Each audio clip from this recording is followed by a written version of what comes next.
Hello everyone, my name is Dawn and Iona has asked me to show you how we can use nature to help prevent flooding. I'm going to do this using our amazing and fun augmented reality sandbox.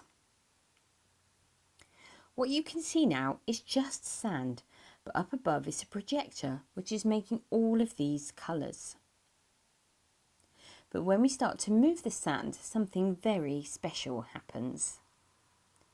When I make a hill with the sand, the camera above sees what I've done and recognises all of the new heights I've created. And this is shown by the change in the colours.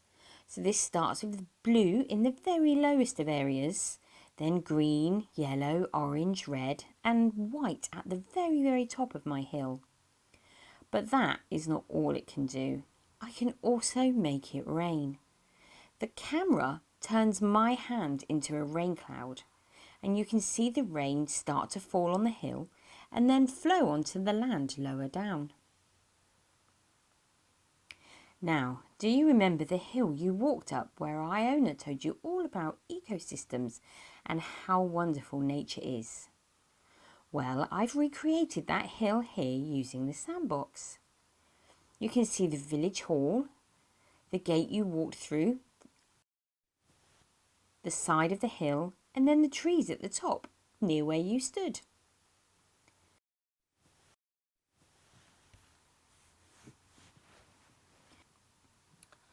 We're going to see what happens if there was a big rainstorm on Lascot Hill.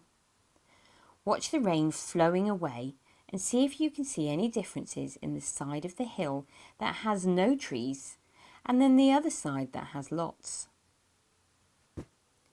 Let's look at that again. So as you can see, trees do a very important job when it comes to helping prevent flooding. First of all, they catch lots of rain as it falls, soaking it into their leaves, their branches and trunk. And the rain that does reach the ground is helped to soak into the soil through their roots. Look at the bottom of our trees here. They have puddles of water under them which will soak away perfectly into the soil and keep all of the ecosystems healthy and happy, rather than all flowing away down the hill and causing a problem for Wedmore village down below.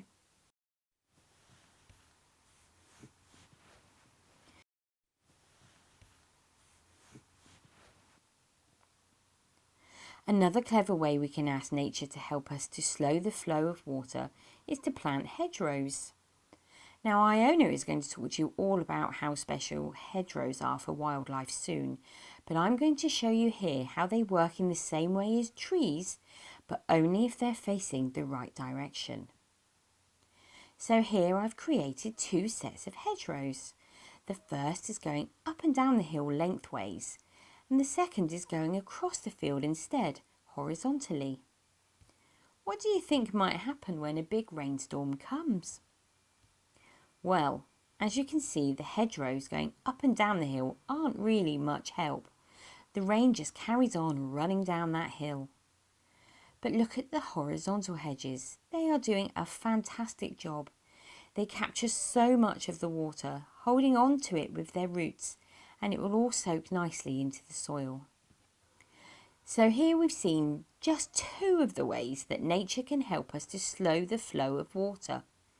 Isn't it amazing?